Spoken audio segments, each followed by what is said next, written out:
To WKYT News, a Kentucky high school coach is recovering after a serious boat accident in Missouri. Chris Souter, who was recently renamed Mercer County's coach, was hurt on the Lake of the Ozarks. WKYT's Phil Pendleton has been learning more about what happened. It's our top story at 6.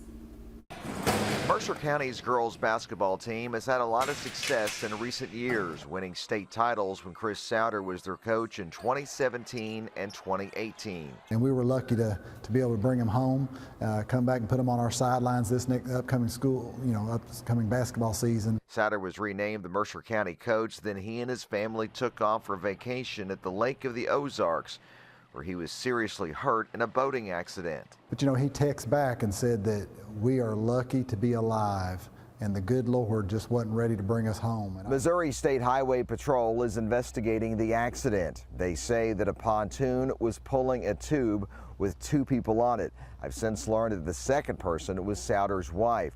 We are told that the pontoon got too close to the dock, and then the tube hit a section of the dock, causing Souter to be injured. Souter suffered a broken hip, pelvis, and a knee injury. It just shows you that every day, you never take that each day for granted. He was scheduled to have surgery. Their vacation was to end this weekend, but now it's not known how his recovery will impact their trip home. Anything that we can do to help and support them, even if I need to drive out there and bring them home, because you can't, drive in the shape that he's in. Souter's wife was with him on the tube, but was not hurt in the accident. In Mercer County, Phil Pendleton, WKYT.